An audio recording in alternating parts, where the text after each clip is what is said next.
Ladies and gentlemen, welcome to the Price Check Sports Podcast brought to you by the In the Zone Network, where we go city to city, state to state, worldwide. Of course, back with another member of the In the Zone family. Again, you've seen him here before, covering everything for us in the DFW area when it comes to women's basketball. Also covering some University of Texas stuff, if I'm not mistaken, as well. So, man of many hats, WNBA Yeah, connoisseur Jonah Lewis. How you doing, brother? I'm doing all right. Glad to be here once again. Ready to get into it. Sure, man. So, of course, we got to start with the Dallas Wings. Not the start to the season that we hoped for them. 3-9 start so far, but as we were kind of talking about before we started recording today, a situation where they've been in all of these games in one way or another, just not able to get over the hump at the end. Obviously, you followed them super close, not only this year but last year and previous years too. But we talked about early this season kind of what the differences were between this team this year and last year. Of course, since that conversation, things haven't quite turned around in the way that we hoped. Is there anything that you feel like you can pinpoint right now about them that has caused that slow start to the season? Man, there's a lot of things to pinpoint, honestly. Um, I think, at least for me, the biggest thing is probably the lineups. I don't like the lineups that they run, and I know we've only got 9 players, but they'll have. I think it's really bad. Every once in a while, they'll have T and Kalani out there, or like some mixture of them and Steph, and our bigs they're all too slow, and they get blown by very easily. And when the other team scores on their end, we probably have the worst bigs in terms of getting back up the court. So we're always playing 4-on-5 a lot of the time. If you notice when you watch games, so I think they've got to figure something out with the big situation. I think that's the main thing. It can either be the reason we win games or the reason we lose games. There's no real in between. Yeah, for sure. And of course, and speaking about the bigs, we also talked about what the absence of Setu Sabali is doing for them. Obviously, not helping much right now. Um, I think one of the other things to the point that you made about just the lack of speed or lack of quickness in terms of the bigs, you also are seeing the guards not necessarily put them in the best positions to succeed either. I think some Well, of that yeah. is a little bit inexperienced, but also I think some of it is just unfamiliarity in a sense as well, right? So Yeah. uh, part of it, I guess it's kind of a double-edged sword for them. Obviously, there's no real great way to look at it, but I think as the season goes on, you would hope that that starts to turn itself around. Now, um, it's going to be an uphill battle for them going up through the rest of the season, trying to fight for a playoff spot, things like that. Kind of flip side of the coin here. What have you seen so far in this start that you feel like is going to be able to give them an opportunity to get over the hump later? Maddie Segrist.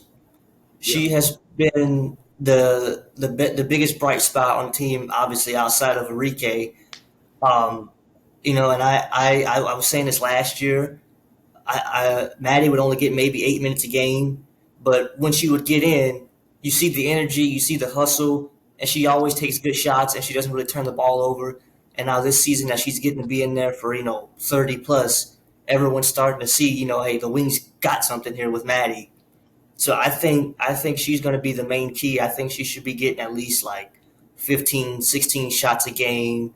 They should be actively looking for her, cutting in the paint at the 3 point line. Just she does it all. So I think she's going to be the real big bright spot for the team. And when we can get Satu and Natasha back, they're going to have to figure out that lineup and see what works best. But I think she's going to be the main key for this team getting success and making the playoffs. for sure. No, she's been outstanding this season, of course, and Enrique goes without mention. Now, a slight aside here on Enrique, I know we had some outrage in some different pockets of the WNBA fandom here with Caitlin Clark being or not being selected for the Olympic team. Now, me personally, I don't have a problem with that. I mean, she didn't get a chance to compete in the actual like team like training camps, things like that. Obviously, she wasn't going to be a part of the team. I think the Yep. biggest snub for me is Enrique. and not only how well she's playing this season, but how well she's played, leading up to this point before these rosters were announced.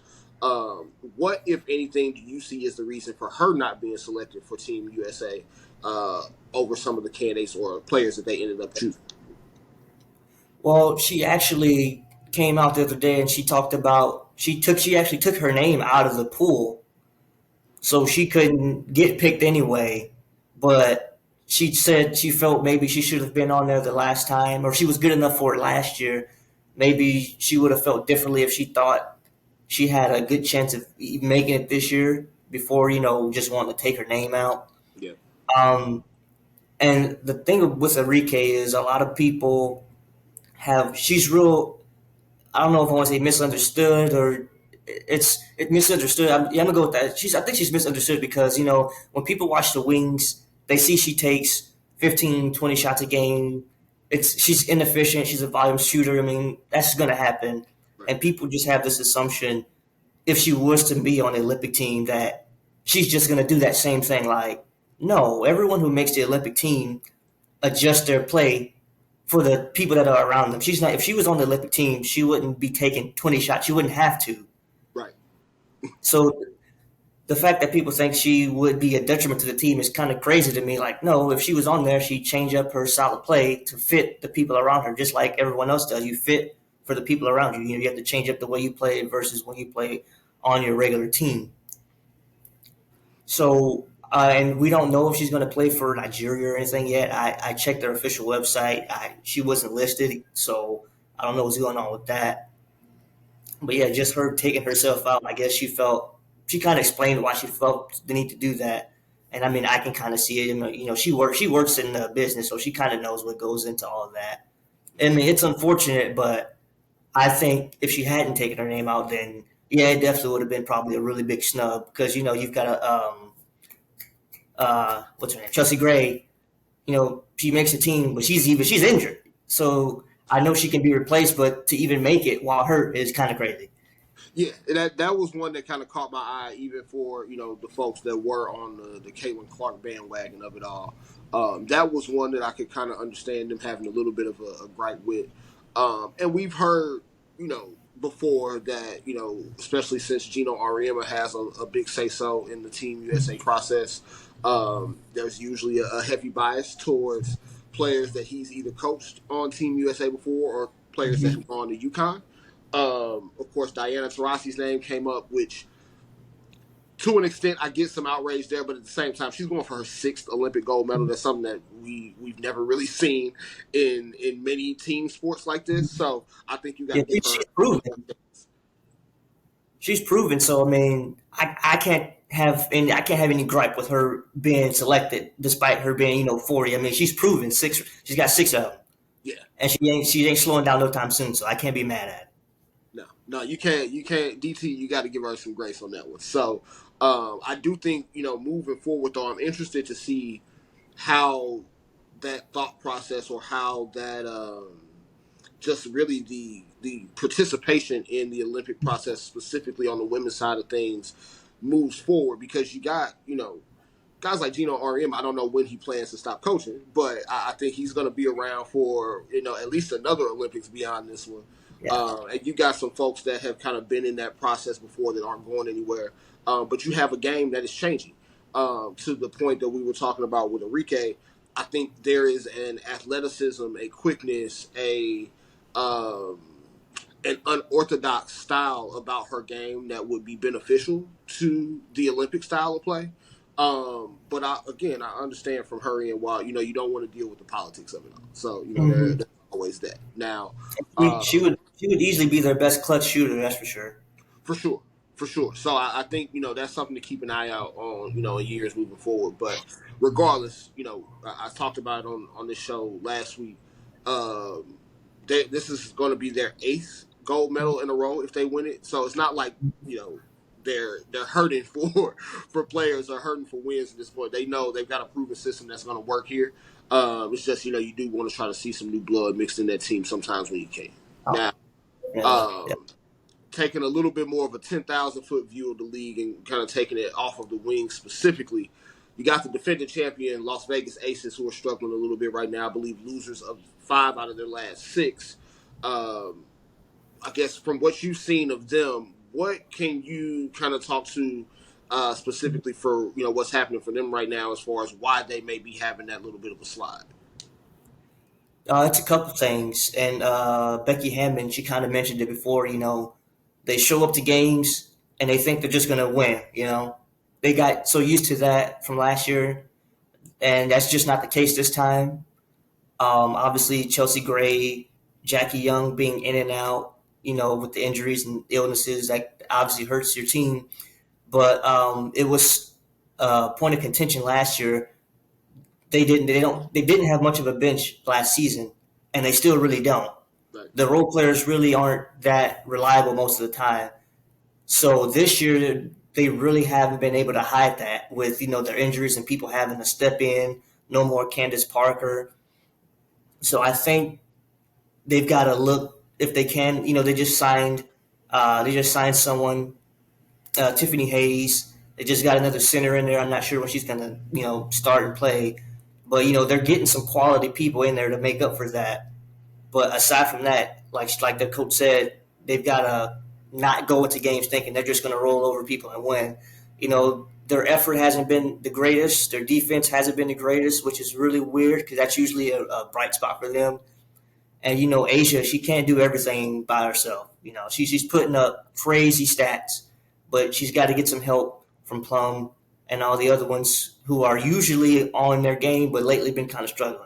So I think once they can kind of get those things righted, they'll be good to go. I'm not too worried about their record 6-6. They'll be fine once they get that stuff kind of figured out, and they'll be back on track. Yeah, for sure. And I think even at looking at the addition of like a rookie like Kate Martin.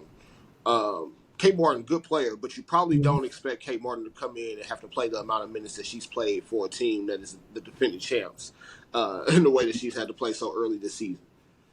Not at all. Even though she's responded quite well to being kind of Yeah, thrown in there, but you can only not every rookie is going to be a Candace Parker. Someone who's going to go crazy for you. But she has done quite well for the situation that she's in, so that's pretty cool to see.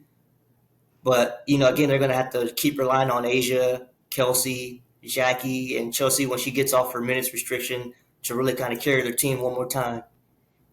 yeah, yeah, for sure. So now the other team that was in the WNBA finals last year is off to a blazing start. The New York Liberty, I believe 11-2 so far to start this season. And I think for them it's quite simple. You got Breanna Stewart still playing at a all league level. Jonquil Jones has been amazing. Sabrina Ionescu, I think, has played even better this year than she's played in previous seasons. What have you seen so far from them that kind of makes you believe in them being able to get back to the WNBA finals again this year? Well, for starters, one thing about me, I've kind of been a critic of them in terms of their team roster. They didn't really add anybody coming into this year. They kind of ran it back the same roster, which I thought was crazy. But so far, it's actually they've looked way better this time, like right now, than they did this time last year. Like you said, Sabrina Ionescu, she has taken her game to a whole new level. She's much better on defense, and her offense is obviously as great as always. Um, but Nyjah Laney Hamilton, I think she's the key for the team. She does everything you need to do. Um, she's always someone they can count on when Breanna Stewart or Jonquil Jones isn't having the best game. And they've still got Sloot. She's not there right now for personal reasons, but having Sloot, she's arguably a top 2 guard. I'm sure they miss her, but they're looking just fine without her. Yeah, Nayara Sabally, she's coming along. I know she's hurt right now, but she's been looking better with the increased minutes. So yeah, they're a real solid team. They've got the depth. So I don't see too many other teams stopping them from getting back to that finals. But you never know. I know I'm a big Connecticut fan. I think Connecticut is going to be a threat to the Aces and Liberty, kind of trying to get back there. But yeah, I think Benijah Laney Hamilton is the main key for the team's success. I know that might sound crazy to some people who don't watch and keep up, but I'm telling you, she's the glue on that team. No, that's for sure. And it's very interesting to me watching them this year. The NBA parallel that I kind of draw to them is like the 2014 Spurs, where it was a team that was coming off of losing the championship. Didn't make a whole lot of changes to the overall construction of the roster, but you could see they were playing with a little bit of a different edge that following season, especially given the way that they lost that championship to the Heat. You could kind of see they were playing with a little bit of an extra chip on their shoulder, and I feel like that same thing applies right now to this Liberty team. For them, it's almost like, hey, the win is the goal. How we get there means nothing to us. We just want to get the wins, and we want to make sure that we continue to stack as many of these as possible. Clinch very early the home court advantage in the championship game and the Commissioner's Cup. Yeah, they're Uh, gonna need that. yeah, so you see things like that this early in the season. You're starting to look at a team that feels like it's poised to make its way back, and it's pretty cool to watch. Oh yeah, definitely, definitely. I don't like I said, I don't see too many teams really stopping them on their way there. Honestly, Connecticut, Minnesota are looking up, Yep, so those are definitely going to be two teams to watch.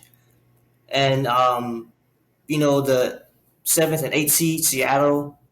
You got maybe Dallas can get back in it. The Fever are in the playoffs at the moment, so it's going to be crazy. Plus, with how the series are a lot shorter in the WNBA, yep. all you need is two. You catch somebody on a bad weekend or something, that's it. Yeah. No, it definitely moves fast, man. So, um, you know, you mentioned Connecticut. I do want to get a chance to talk about them a little bit before we go, because of course, start off the season, undefeated here, dropped a couple games recently, but still look very formidable as a team that we had also mentioned in our last discussion of, being one of those teams outside of New York and Las Vegas that could, potentially contend for a championship. A lot of the talk, of course, is going to be about players like Alyssa Thomas, DeWanna Bonner. Who do you think, kind of similar to how we talked about like a Maddie Seegers for the Wings? Uh, who is kind of the player that you've seen for them that's been the biggest difference maker so far? Oh, Breonna Jones, without a doubt. She got injured super early last year, and they didn't have her. And AT had to play the five, which she can do that no problem. But I think having her at her usual position and having Breonna Jones back, she brings a whole different dynamic to the team. You can't double AT as much or Dewana as much. You've got to kind of account for their big three, and she gives them a paint presence which they didn't really have last season as good of a paint presence. So Breonna Jones, she does it. She can hit her free throws. She has no problem getting down and dirty in the paint. She's gonna get the rebounds. She's gonna do whatever it is. She can shoot threes. She's been working on a three game. So if Breonna Jones is healthy, that Connecticut will be in any game. No, for sure, for sure. And so I'm keeping my eye on them because, of course, that is one team right now that I think, we talked about the Liberty kind of separating themselves from the pack. I do think that's one team that's kind of right there with them. We'll obviously get a chance to see them play a few more times here in the regular season before it's all said and done. But I do think that's one team that I kind of have my eye on right now. And you also mentioned Minnesota. Minnesota's having a hell of a season here to start as well. Arguably, leading MVP candidate Nafisa Collier, having a hell of a season to start this thing off.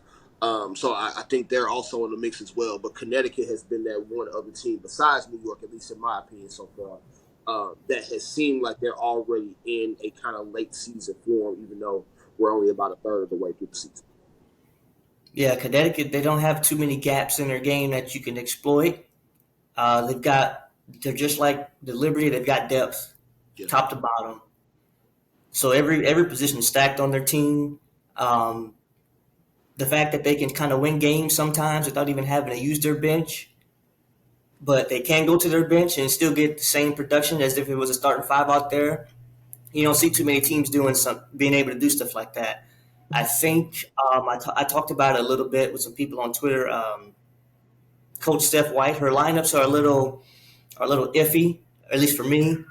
I think Rachel Banham off the bench because Connecticut they struggle with 3 point, but they've got Rachel Banham on the bench and she's probably their best 3 point shooter besides Ty Harris, and they just got to get her minutes. And their last game, she got 17 minutes, 16 points.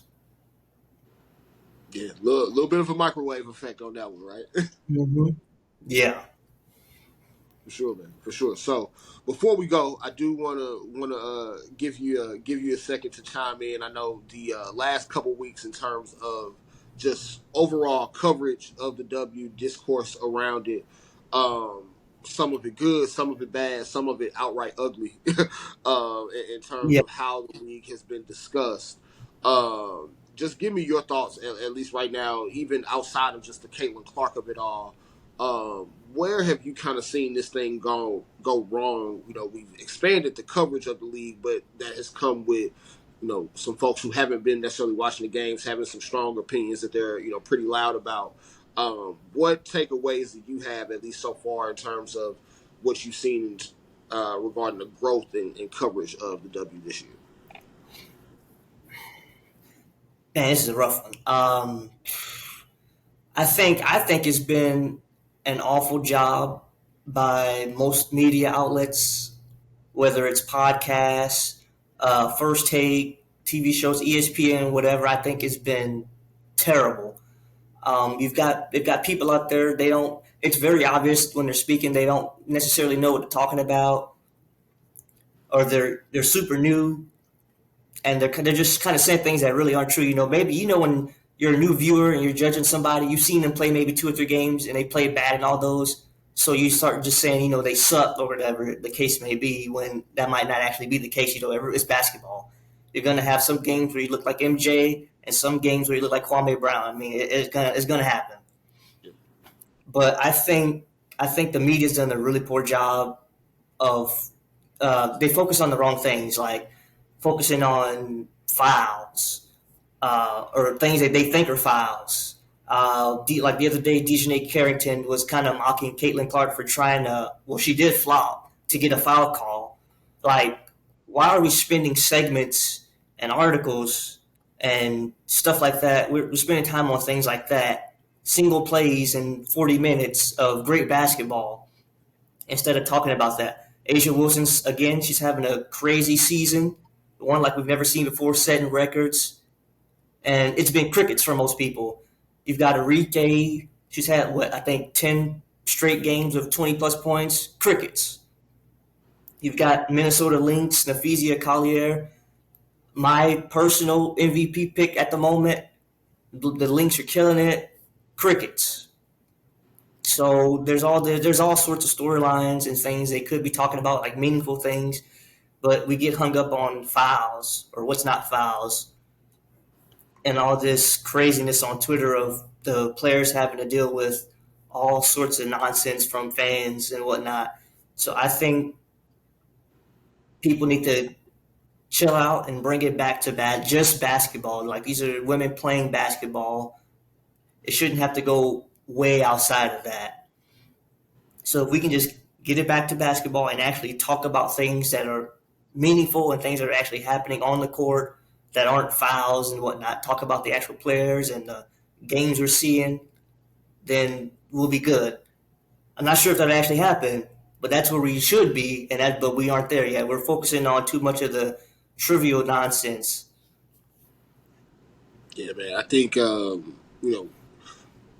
biggest of all this, of course, you had Stephen A. Smith and the whole back and forth with Monica McNutt on ESPN. Of course, also on ESPN, you got Pat McAfee calling Caitlin Clark out of her name, even though he's Mm-hmm. trying to be endearing about it. I do definitely agree with you that so much, and I think part of this is you know media just being worse in general now than it was previously.